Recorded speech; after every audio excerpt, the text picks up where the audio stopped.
Yeah, we're back, baby. We're back. And all I gotta say is believe Africa. In your face, in your face, in your face, in your face, in your face. Yeah, yeah. It was the social media rivalry. And what a rivalry it was. Dead match though, but it was a great rivalry. We're gonna tap into that and a whole lot more. But it's your boy Luke. It was a easy win over the weekend. Another 3 points. Fantastic game. And yeah, Margie, introduce yourself as always. Yeah, man, Abdallah Yini, Chelsea fan, bad weekend, bad loss, but I'm not too bothered about the loss. We'll talk about it why I feel that way, but I think the international break came at the perfect time. So hopefully we'll be good after the international break, after the boring couple weeks of football. But yeah, man, here Yeah, to so talk. we're gonna jump on your team actually. Normally, I would like to have some bants here and throw some bants out at your team, but I can't be asked to do that today because it's too hot. So, like for now, I'm just gonna spit the realness. For me, the match was a decent match in a sense where if I was a Chelsea fan, I wouldn't come away disappointed, and I'll tell you why. Everything that happened in that game in terms of you guys attacking output was quality up until the final third, you just needed a confident number nine. That's all it was. And I felt like, in terms of, and I said this in the last pod, in terms of your attacking play, in terms of the ideas of creativity and getting into that final third, you guys know what to do. It's just having that confident number nine, someone that's experienced that can get you 20 to 30 goals in a season. That's what you're lacking. And the thing is, like, not to discredit Nicholas Jackson, because at the end of the day, I feel like for me, if you guys didn't go out and spend on an experienced striker, which is fine, you guys obviously have to persist with this Nicholas Jackson kid, and that's also fine. But for me, I feel like there's two types of strikers. There's a striker that can play himself out of form and get the goal, and he'll be on a run. And there's other guys that when they're not scoring, they use that and it's a negative impact to their confidence. And the more that they're missing chances, the more that they're like, oh, I don't know if I'm good enough to lead the line, sort of thing. But for me, although it felt like he was number two because he should have finished that chance because it was an open goal. That work that Raheem Sterling did on that right hand side to set him up, he should have buried that. Let's be real. But yes, it was a lack of confidence why he wasn't able to secure that open goal.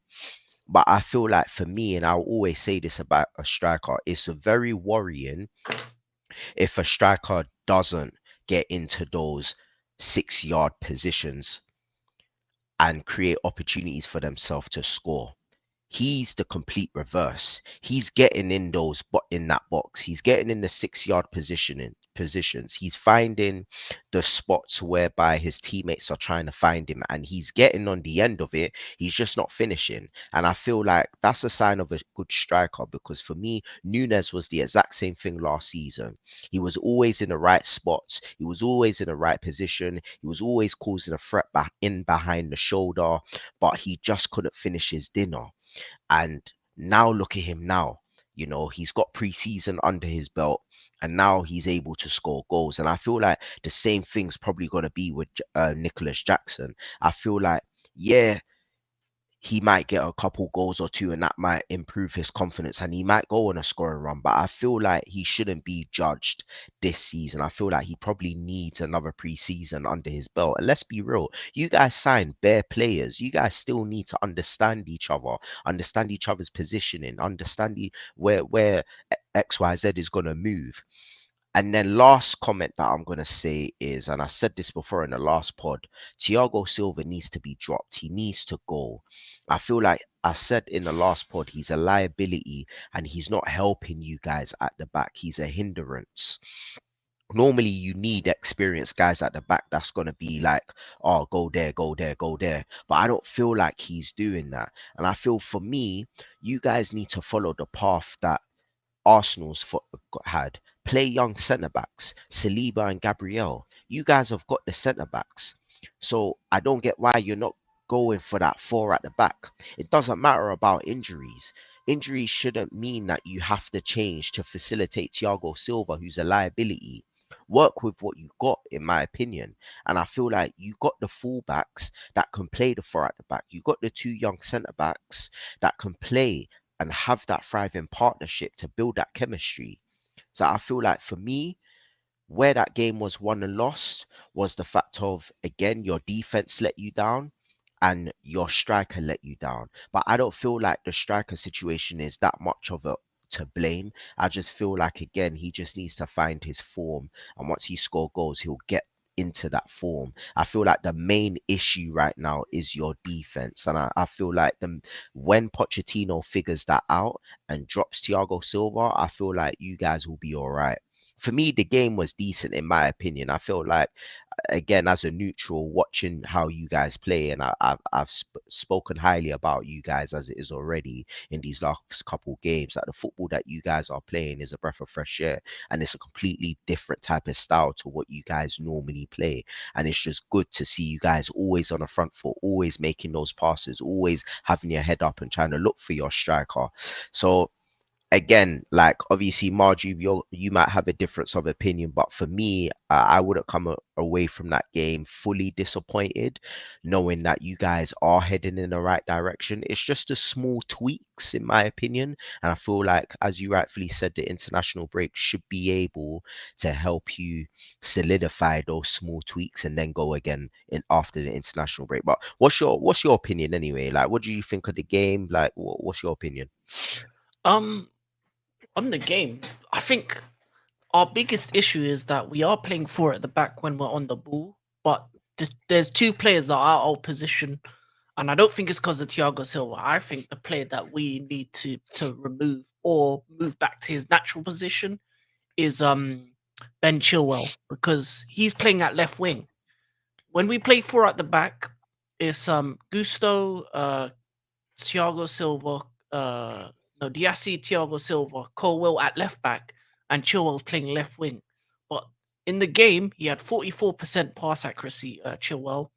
He didn't really do much going forward. He isn't a natural left winger, and I think that causes problems because there's an imbalance in the attack, which leads to Jackson looking worse, which leads to Sterling looking worse because you need balance. Every great attack has two wingers that can cause problems that are deadly direct at the defenders. And when you're coming up against teams that are hitting you with low blocks, you need two wingers that are potential to cause threats on the outside and in the in. And I think because Chilwell's playing left wing and Levi Cole is playing left back, and I understand why, because Mudrik's coming back from injury, and we don't really have many left-sided players in that position. That's why I'm not too bothered. But I think Chilwell being captain is a hindrance, but being the vice captain is a hindrance because Reece James injured, so he has to play. But just play him left back.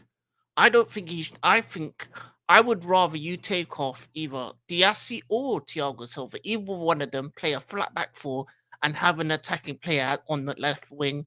Um, that's why I think the future's bright because we do have the likes of Cole Palmer that can play the cam and right wing. We have Mudrik who can play the left wing, and I think if you looked at us during preseason, we played a 4-2-3-1, and Mudrik and Jackson were starting to have a connection, but you haven't seen it in the Premier League season so far because Mudrik got injured, and those connections are the things that make a team solid. So for me, the two centre back partnerships, as I've said, should be Colwell and Thiago Silva, that's young and experienced. And then the Monaco pairing should be the second centre back partnership in Diassi and Badashili and they're coming back from injury as well. So you pick between those two as your main partnership and use the other ones for the cup games. And then from then on, you can just build a solid team. But Chilwell should not play left wing again. He doesn't work in that position. He was main reason where most of his attacks down that side did not work out. He was crossing into no one, into no man's land. And that led to a frustration in which this is what teams are going to do against us is they'll just sit back, let us attack, and then hit us on the break. And that happened against West Ham. That's happened against Nottingham Forest. We need to take our chances and we need to score early. We need to hit them early in the game because teams are just going to do this. Not every team is going to come out and attack you like a Liverpool, like a Man City. Those type of games, we may have more of a chance because at least we can play ball for ball and see who's the better team. But when it's these low blocks, we need to be just more of a clinical threat and start a balanced front three. And I think that's the biggest issue that we have so far. Overall, I'm not too disappointed in that because I don't think this is our finished 11. We've had a lot of injuries at the start of the season, more than most, and they're slowly coming back. And after this 2 week period, Lavia's going to be back. Um, Mudrik's going to be healthy. Badashile is going to be back. So we're going to start integrating some more players into the squad. And I think Poch just needs to do a 4-2-3-1 and not care about the team we're facing. Just play 4-2-3-1, play attacking, four attacking players up front. Either put Enzo or put Cole Palmer as the cam, depending on team. If you're playing a top quality team, use Enzo as the cam because then it can go to a full 3-3 if need be. But if you're playing these rubbish teams, play Cole Palmer in the cam and just let the attackers attack. Because in the end of the day, all they're going to do is sit back. So you have to overload the wings. You have to just have some creativity in the middle that can just quick pass in those channels. And I think we were just missing that, them passing situations. And we only created 2 chances the whole game. And that shouldn't happen at home against Nottingham Forest. So yeah, it's disappointing we lost, but it's just teething pains due to our squad not fully being there. And a lot of people are going to look at Pochettino and say, oh, he could have made the substitutions earlier and stuff like that, which is true, but there's not many options when you're having guys coming back from injury. You lost one of your biggest signings in Nkunku already, so that's just changed the plans completely as well. So for me, it's just a thing of we won't see our best team till probably January, and that's why I don't think this season's about competing at the highest level. It's just about doing well in the cups and getting top 5 in the league, and that's what we should be aiming for. Getting back into Europe, Champions League football, and having a consistency throughout the season. And that's all we should look forward to. Last quick point. I'm seeing people put names, um, well, put Pochettino's name with Eric Ten Hag's name just because there's been a slow start, and with the 1 billion spent in 3 windows, obviously expectations are going to be mounted, etc.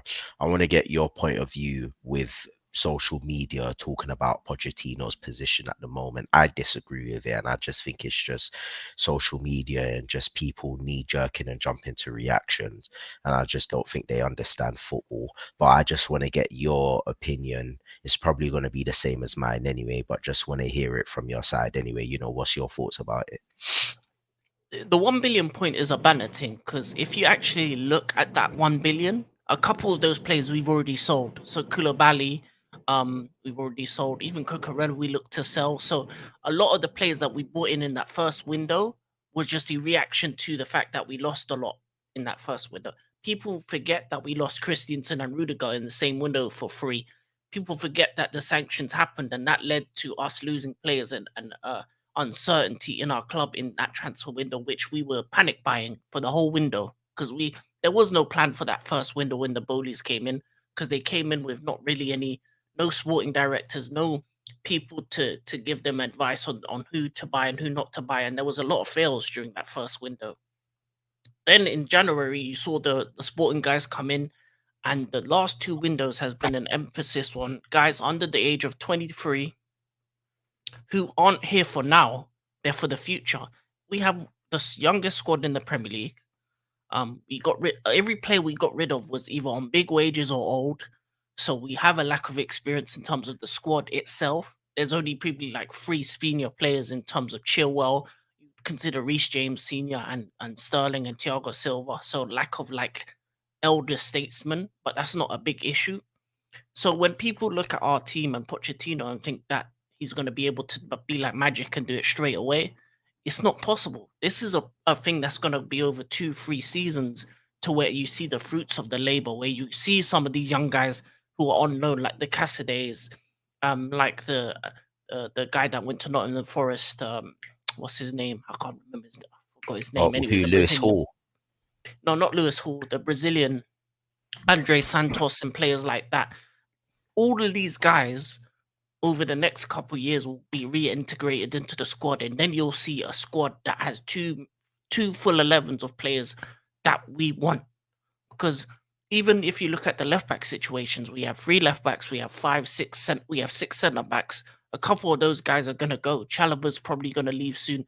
Either Cucurella or Matson will leave, depending on if Matson signs a contract. Cucurella will be gone, and he's a player that's a part of that 1 billion pound spent. So it's a lot of players that are potential to be great in the future or a cash grab. You buy these youngsters, 18 to 21 year olds, for 25 to 30 million. If they are bombastic great, you put them in the first team. If they're just below average, you sell them off to the French league, to the German league, to the Italian league for 40 to 45 M's. You're making profit on profit on profit, and then you can use that money to rebuild the squad. It's the method that Chelsea did under Abramovich for years. People talk about, oh, you sold some of your academy guys. We sold Guehi, we sold Tomori, we sold academy guys before. So even Lewis Hall going for 35 M's um with the loan and the 35 M's at the end of it. It's just a part of the plan. So some guys that come, the many of the guys that come through our academy aren't going to be successful at Chelsea, but they'll be successful in football. And you see Cobham graduates all over Europe. Musiala at Bayern Munich, Tomori at AC Milan. You see them all over the place. So it, in an ideal world, you can keep them all and hope all the best ones stay at Chelsea. But that's never gonna never gonna work, because when you're at a club at Chelsea, 2, 3 seasons, if you're not showing that you're world class level, you'll get moved on. So when you're at those elite level clubs, it is what it is. Being a graduate from Cobham doesn't mean you're going to be in Chelsea straight away. There is a pathway for a few, but very few and far between. If you look at the top squads, Man City, Liverpool, um, how many of them are graduates from their academies? Very few. Like, most of them get moved on. Most of them got sold on to other clubs. So in the end of the day, it's a business. And I think the biggest issue is with FFP being introduced, you have to do this now. You can't just cultivate talent, because the problem with cultivating talent as well is some of them are good, but guess what? It's pure profit on FFP. So a lot of these clubs are looking at these talented players as ways just to make money. That's what Brighton does. That's what Newcastle are going to do in the future. Newcastle are going to spend most of their money improving their academy so that they can make more money to buy better players to get to that high level. And that's what clubs have to do.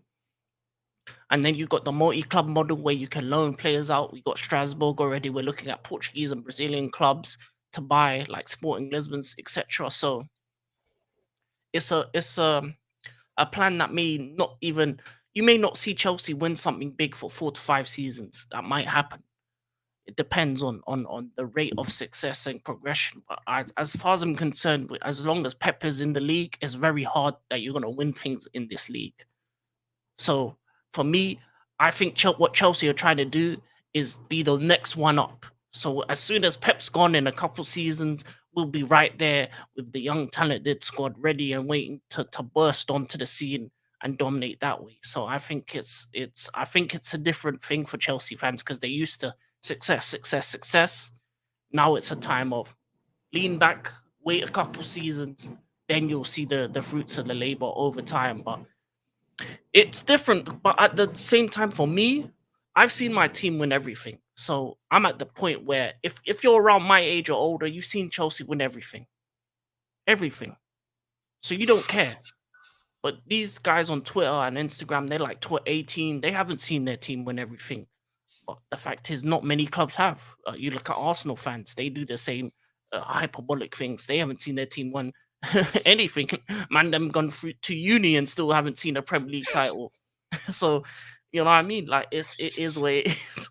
Like, Liverpool's only recent. Like, before that, it was a long time before they won something. So even like Man United, 10 years without success since Sir Alex Ferguson, they've been dire. So it's not like other leagues where you can have a Bayern or a PSG that just win year in, year out. There's multiple clubs within this league that can have points in terms of where they're winning, and this we're in the Pep Man City era. We just have to, get the scraps. You know what I'm saying? Get a League Cup here, get an FA Cup there. Maybe get a Champions League if you're lucky. But not Arsenal. They ain't getting no Champions League. I'm just letting you know facts. Yeah, got to put that in there. No, but that's just the thing. I think a lot of people are very reactionary, but that's just the nature of the beast of social media. Because especially with Twitter now giving out money, people want clicks. People just want to say the most outrageous stuff so that they get the retweets, the posts, the interactions, and that blows up their Twitter page. And then if they're big enough, then they get the money. So I think it's a money thing now. I think ever since Elon has made money a thing in Twitter, it's changed the way football Twitter's been. You see it even with over the transfer window, Fabio and no Fabrizio Romano and Ornstein. They're Yeah, random tweets yeah, and yeah, that. yeah, yeah, yeah, yeah. Battle of who's gonna make the Yeah, right predictions and that. yeah, man. Like here we go versus the Bombard. Like Fabrizio's Yeah, making bare tweets on a transfer, about 5-6 tweets. Oh, he's on the plane. Oh, he's doing the medical. Oh, he's doing this. Oh, he's signing the contracts tomorrow. Then he says the here we go. yeah, You know what I mean? yeah, yeah, So yeah. No, it's like, I agree. I agree. Like for me, I just feel like it is reactionary, and I feel like the fact that you guys have got come look, it's the hardest thing to rebuild a club or rebuild a squad, and you lot managed to do it in one window. So at the end of the day, like success doesn't happen overnight. And clearly, Pochettino's had a plan, and his plan is to work with young guys. And at the end of the day, it worked at Tottenham. He just wasn't successful in the case of bringing home a trophy. Maybe it was the Tottenham curse, but with with the with the elite mentality at Chelsea, there is a probability of him eventually winning a trophy, and he's assembled a squad within the next 5 years that they'll be able to win something and then some because he's got them before their prime. So I think you guys have done the right thing for the first time in a very long time. And I just feel like it's just a case of Chelsea fans just need to just be patient.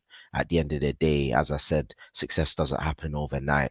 But it will be different if it was a case where you guys signed all these players, Pochers come in and you don't see no fruit on a pitch, but you're seeing fruit on a pitch. It's just small twiglets that just needs to be fine-tuned in terms of defense and striker. Once that's done, then there's no doubt potentially next season you man could kick on and potentially win a trophy. Do you know what I mean?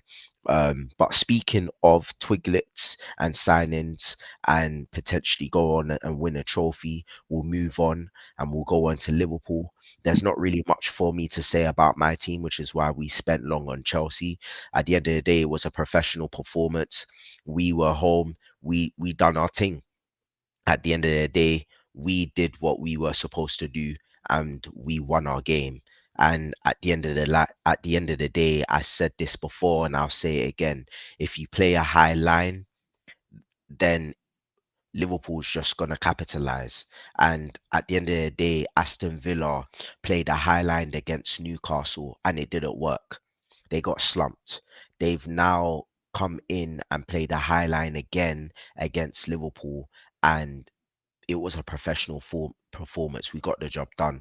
I think what's affected them is the fact that they've lost Diego Carlos, they've lost Tyrone Mings.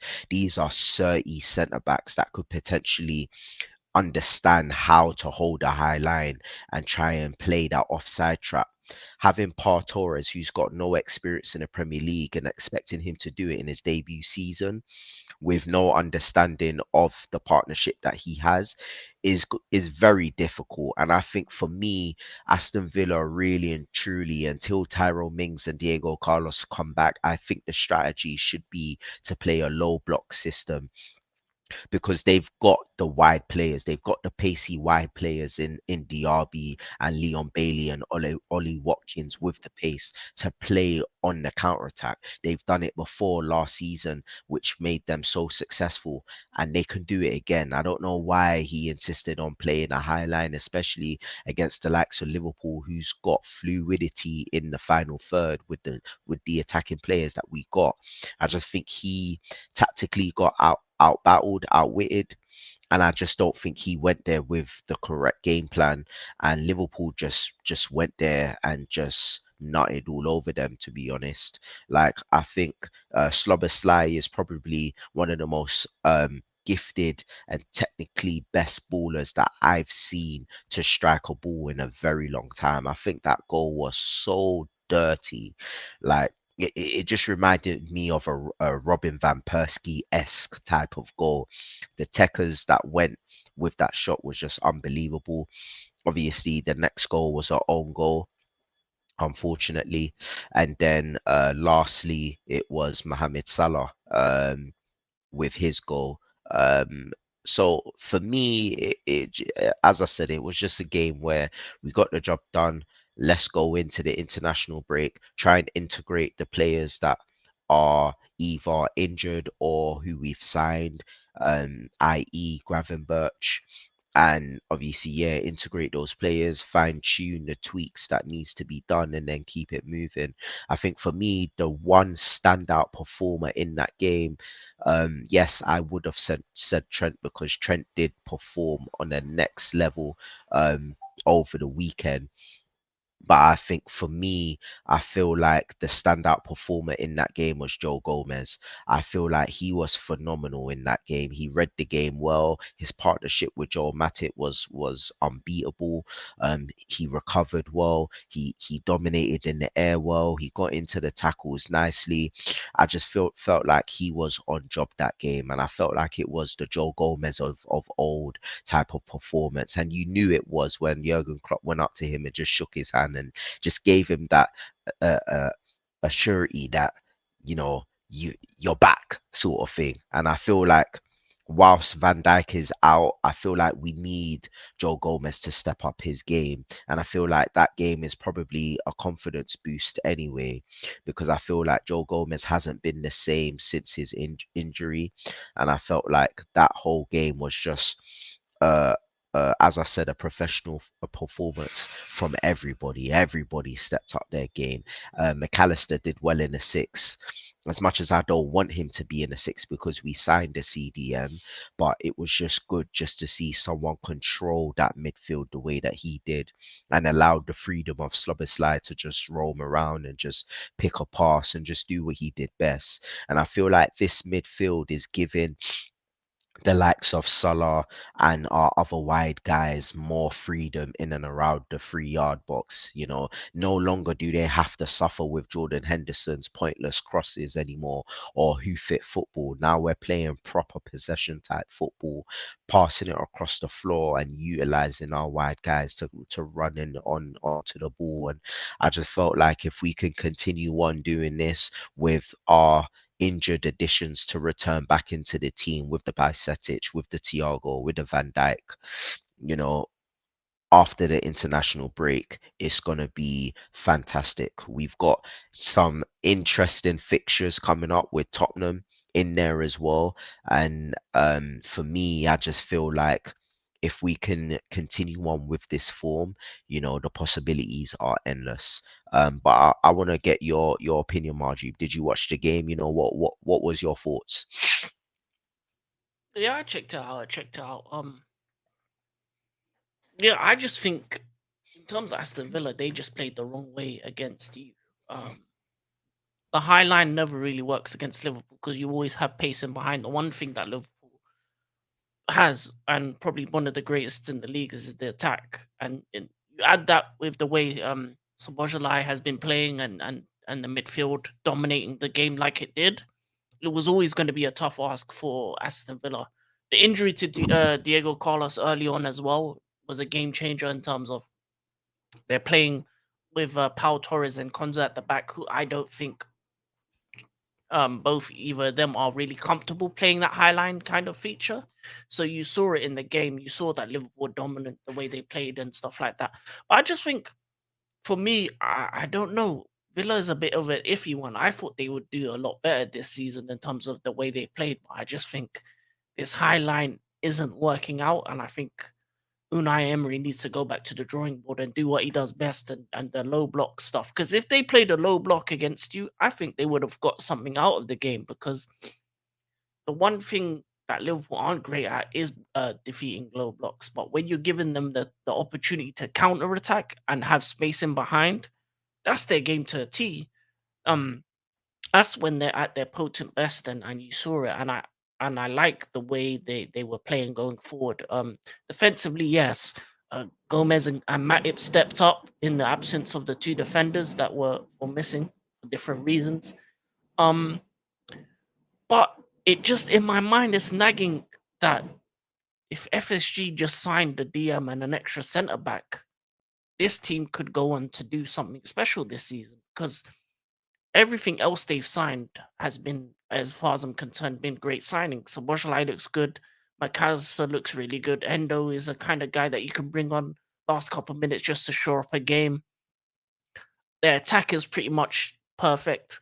Obviously, you have the rumors of Salah with the Arab club, Al Etihad and stuff like that. That's wild. I don't know if if he's gonna move because they're talking about 220 million. So that's another thing that I would actually like to know how you feel about that bid and would you accept it? But before you answer that question, I would say this: Liverpool have the opportunity to compete with Man City, and I do believe they are the second best team in this league in terms of overall, especially with their manager. But they're going to be let down by the fact that they don't have a natural sitting DM, and that even though Matip and um had a great and Joe Gomez had a great game.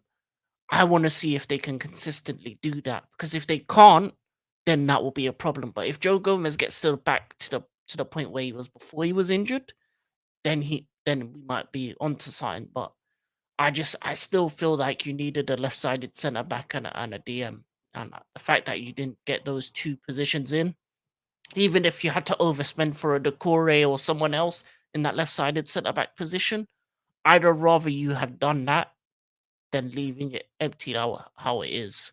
But I don't know. And the fact that, but yeah, that's not here nor there. But in terms of the game, it was a great win, a dominant win against a really good team. And yeah, man, Liverpool look dangerous this season. But we'll see if it continues after the international break. But yeah, I want to definitely ask that question on the seller money and are you going to take that or are you? Do you know what? Because we're still early in the season, I probably wouldn't take it.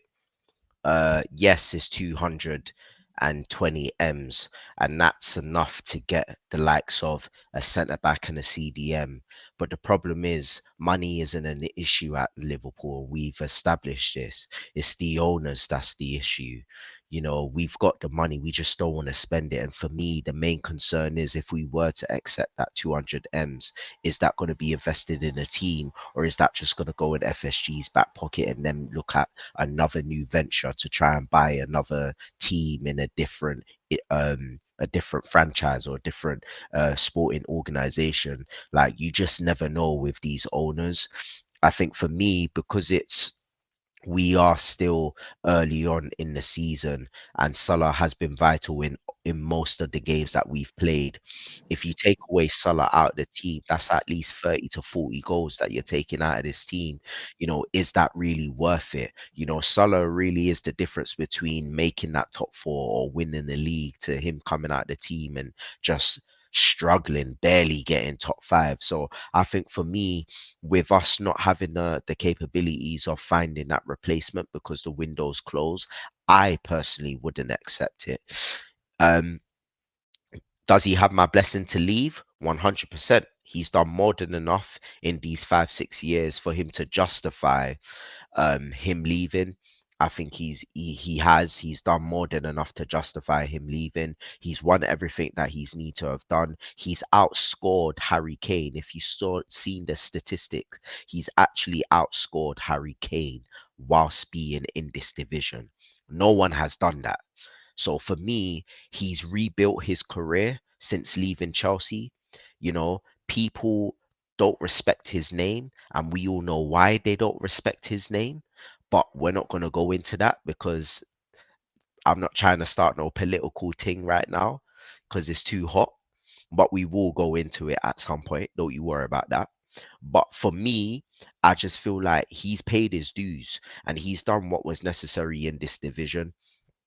He's going to a country that respects his religion, that practices his religion, that he's able to be free in a culture that he can actually be free in, and that's good for his family.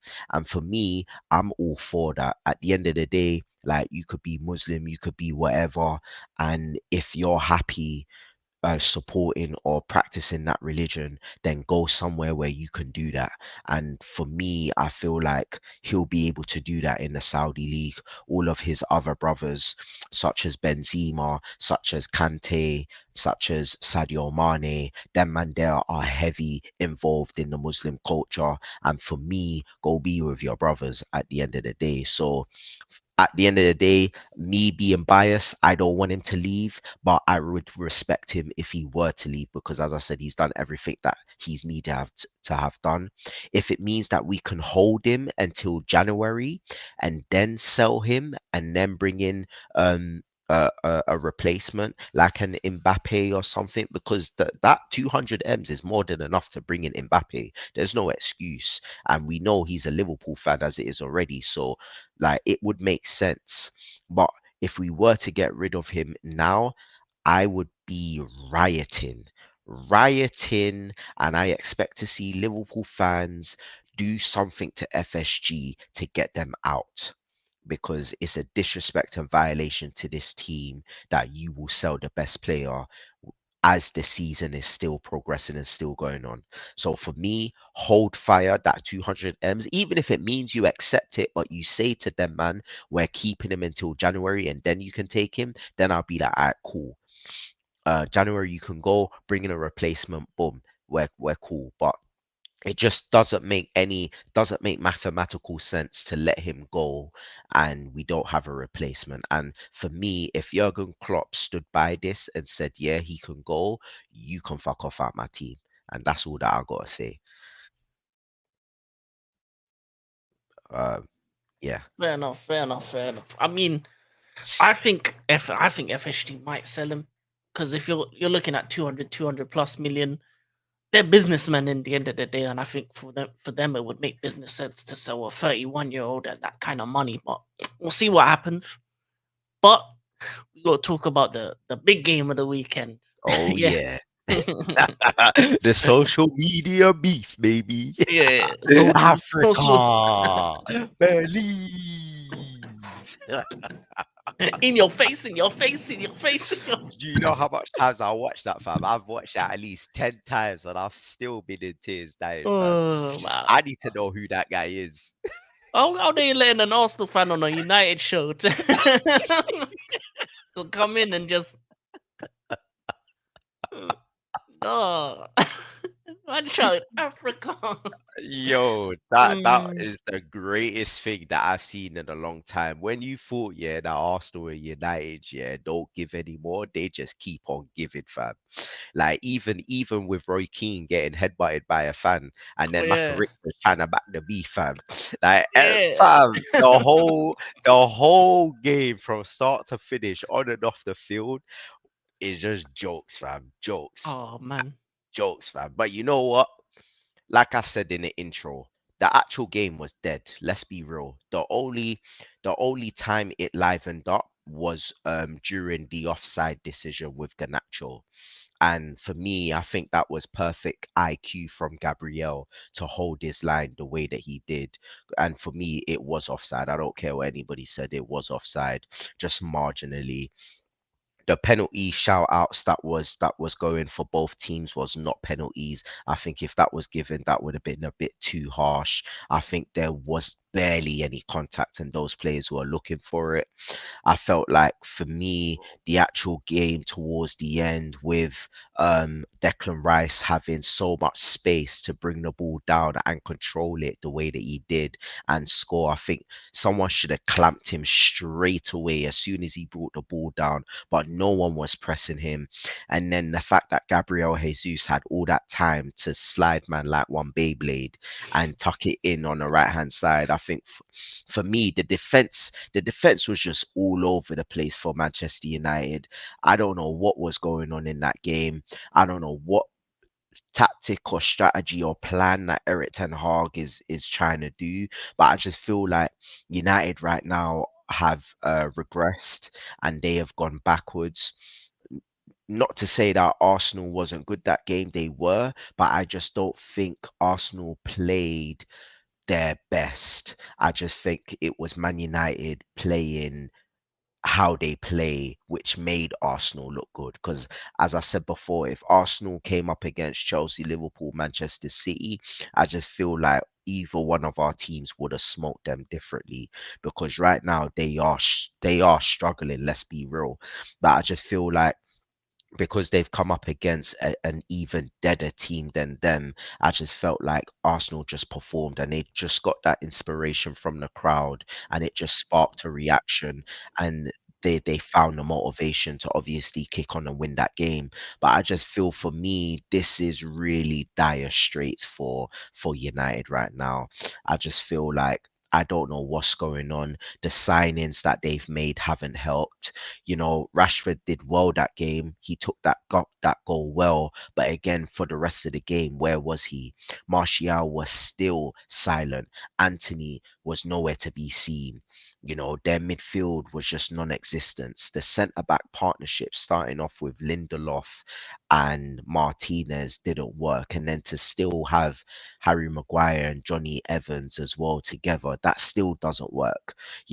I just don't know what's going on in their team, bro. I don't like the transfer decisions this season and last season has just not made sense. You sign a young G who's only signed 6 career goals in a league where man like Lukaku's been ripping it, and you expect him to carry the weight of that number 9 jersey or whatever jersey he's wearing to score you 20 to 30 goals. It just doesn't make sense. And you signed him when he was injured. You haven't got rid of Martial, who's a cancer in your team. You're using Jadon Sancho as a scapegoat, who I actually personally feel sorry for Jadon Sancho, to be honest with you. I won't go into that because I've said it numerous of times, but I actually feel sorry for the youth. And then you got Martial, who you don't know what his best position is. You got Anthony, who you've wasted 80 million for ballerina. Then you got Johnny Evans, who shouldn't even be wearing that United shirt because he's a retired pensioner.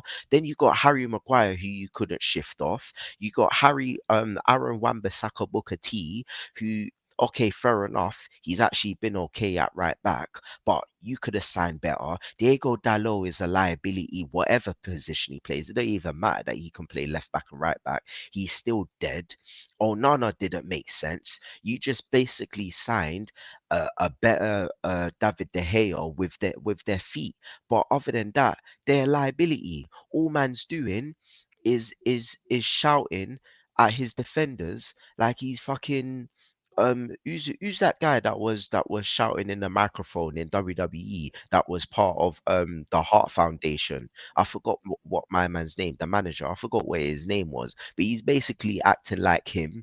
Then you got Casemiro, who's old and can't even run back, so he's a liability in midfield. You wasted 80 million on Mason Mount. Thank you very much, Liverpool, for not signing him and signing that Slobber Sly. Yeah. So you wasted 80 million on Mason Mount, who still has not impacted the game whatsoever because he's stifled playing the same position as Bruno Fernandes.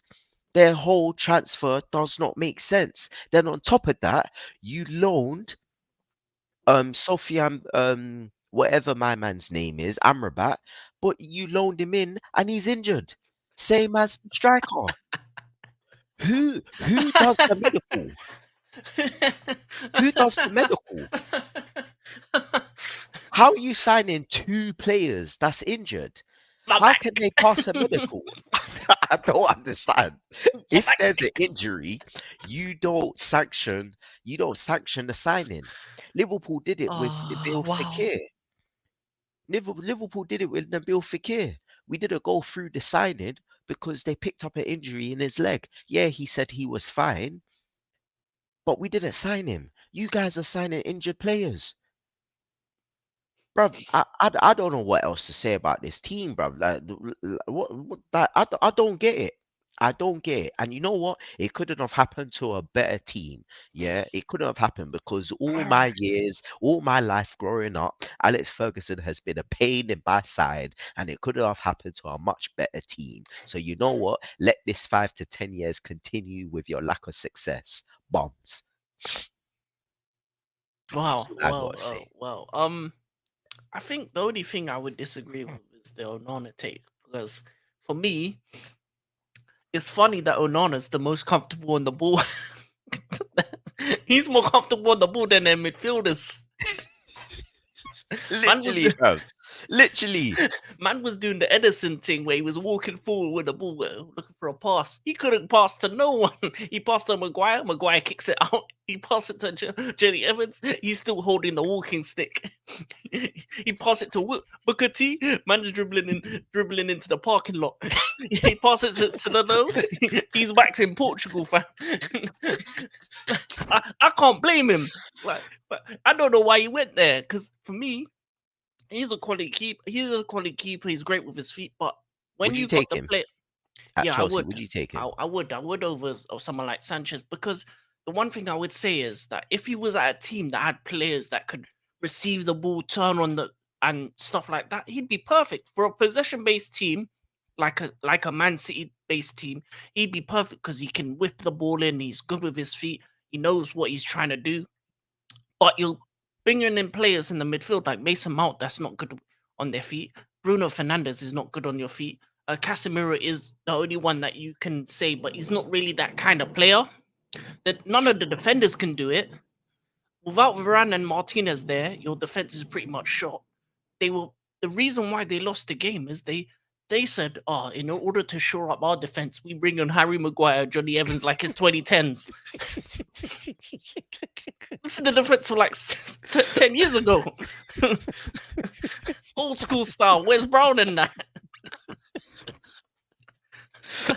That's the kind of these are like John Terry style defenders, fam. No ball control, nothing like you know what I'm saying. But way worse. Like it's like how Onana's shouting at man for a reason because he can't even control the ball. And then the worst thing about the two goals they conceded at the end was the fact is Rice had one of the worst touches I ever seen. That shit went about 5 yards away from him, and he had the time of the whole of England to take that shot, and he didn't even hit the target. It hit off a man near post, went in. The second goal was just lackluster.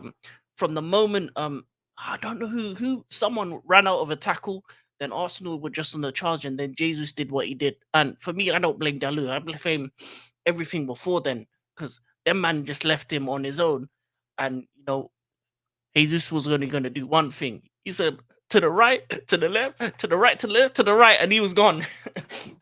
And then he a nice crispy finish. In terms of the game, I think Man United kept the ball well, but that's all they did.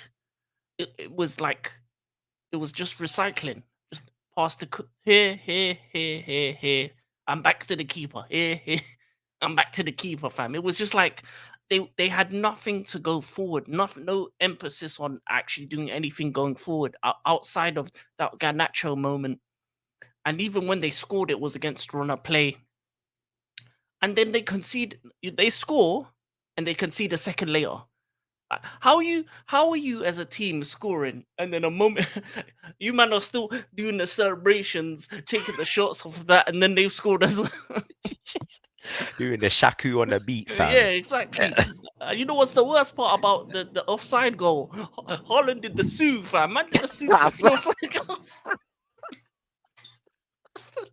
I said, Sue. Next thing you know, it's 3-1. And I'm gonna lie, I liked Hoyland. I thought he was a menace. I thought he was causing the defense problems, but the ball wasn't getting to him because no one had the idea or the capacity, big man, to get it to him.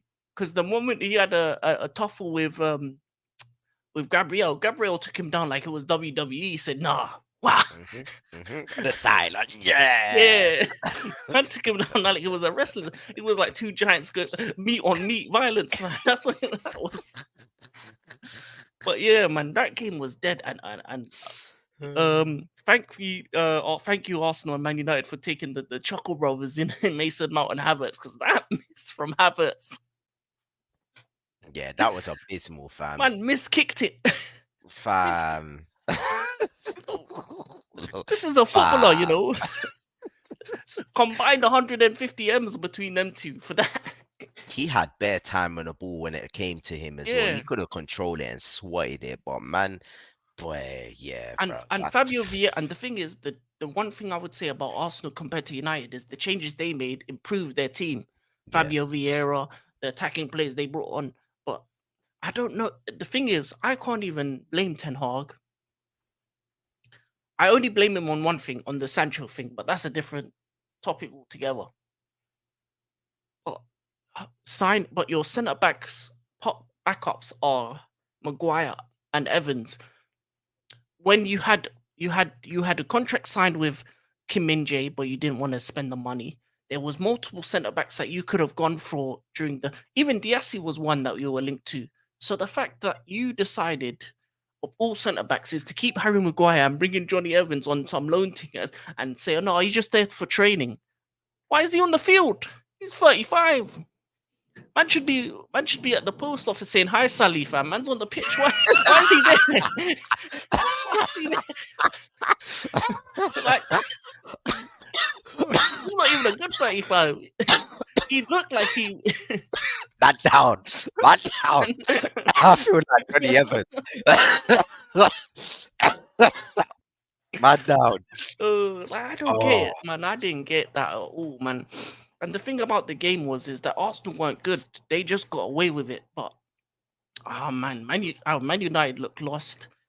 Arsenal don't look unbalanced with Havertz in that midfield, and I think they need to change it. Another party injury as well, so they maybe Thomas Partey was partying too hard, but apart from that, I think I don't know. Both teams don't they just seem like they're missing something.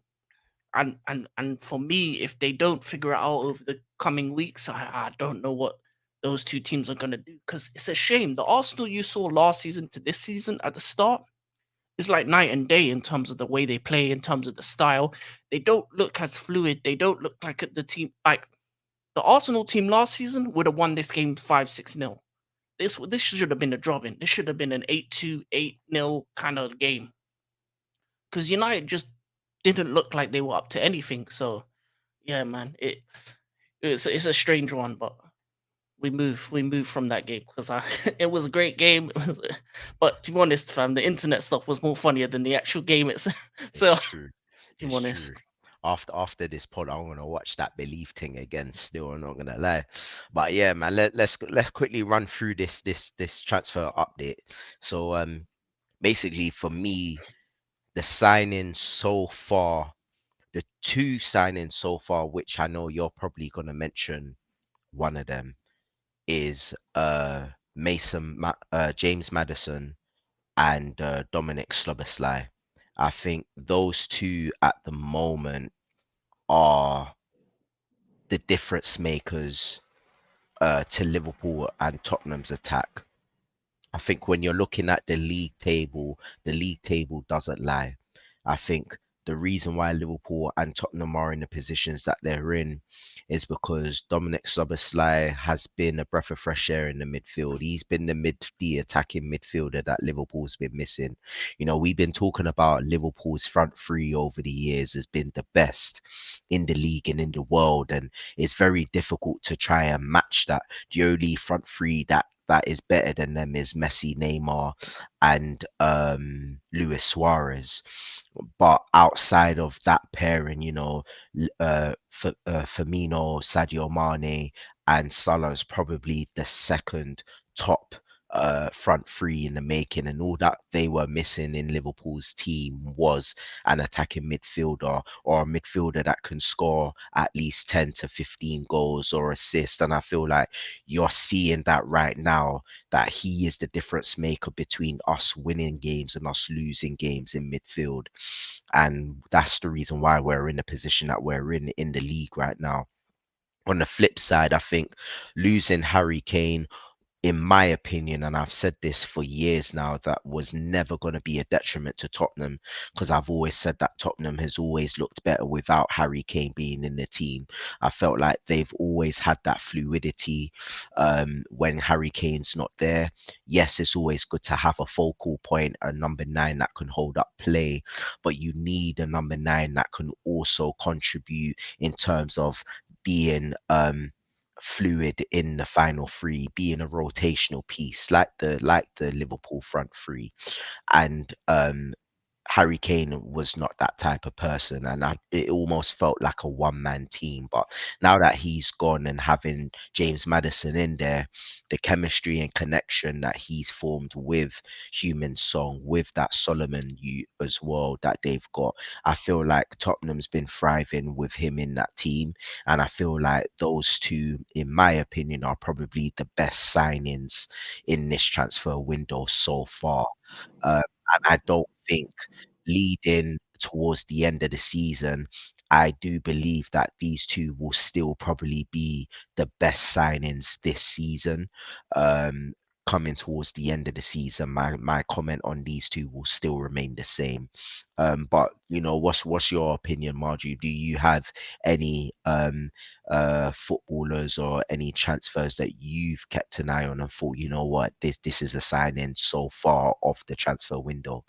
Yeah, I have those two names on my list, but because you said them, I want to add something different. Two from the same club, and one from City, Man City. For me, the Man City one is Kovacic. Out of the guys that have left my club, I think he's been by far the best signing, because in that City system, it works so well. You can see that he's back to his best self.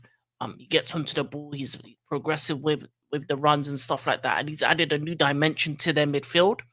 And even without De Bruyne and even without certain players, Man City still look like that fueled team. And I think even though they lost Gundogan, I think they found a replacement that is different, but provides different things that Gundogan couldn't. So I think it just gives you a new dimension to that team. And then the other two is another team that's done well so far. And I don't know how long this is going to last, but when we looked at West Ham and they lost Declan Rice, we were thinking, okay, so were they gonna do? What were they gonna change? And these two guys, for me, in James Ward-Prowse and Edson Alvarez, have been a revolution to their midfield. It's like their midfield has gone up tenfold. I think personally, I think it's a better midfield than they had last season with Rice and Suchek. Ward Prowse offers you the off the ball stuff, corners. They got a lot of 6 foot plus guys. So any corner, any free kick you don't want them to have, they can punish you. That Edson Alvarez looks like a quality DM that a lot of our clubs could have used. And I think West Ham have been great with their money, and even with the signing of Kudus as well, I'm interesting to see what he does as well. And I think what they've done with the Declan Rice money is probably some of the best business I've seen after selling a top rated player. Because you look at like what Tottenham did after the Bale money, what United did after the Ronaldo money, what we did with the Hazard money. Is This has probably been some of the best business in terms of they've improved their team and found different ways to play, so they can do the defensive style and counter attack you, which has worked for them, or they can play on the ball because they've got a full on team now rather than relying on individuals like they were doing last season, and you can see it by their results. So I don't know how long they're going to keep this up for, but you know, Moyes is making those haters become supporters, and I think it's good to see that he's turned it around. And I think it was probably the right decision to hold out for that Rice money, because it's gone far, really. It's gone far. So I would say them two Yeah, as well. nice. All right, and on that note, we're gonna call it a day. Yeah, we're gonna stop it there, and we most likely will be back again on Thursday this week, to discuss an individual club. So we'll try at least once a month, to try do a Thursday and just dissect a top club. We haven't decided which one we're going to start off with, but yeah, we're going to spend a whole maybe 45 to an hour just talking from top to bottom about a team and where we believe they should be, who they should have signed, or where they messed up, etc. So that's going to be very interesting. But yeah, I'm gonna sign up from my side. It's been a great pod as always a good laugh, especially with Arsenal involved. And yeah, I'm gonna enjoy watching that Believe video. So yeah, this is Luke out. Yeah, man, it's been a great episode. Abdali out. Yeah. Hopefully my team, patterns up, after this international break. Good news, Southgate is going to be gone after Euro, so hallelujah. Yeah, no more Southgate ball. But yeah, man, it'll be interesting to see what happens over the course of this season. This is starting off with some flame games and some entertainment. So, man, it's been good, and we are out. And remember, this is foosball. Yeah, we Oh brought that back. yeah, hold that Arsenal. I mean United. Well,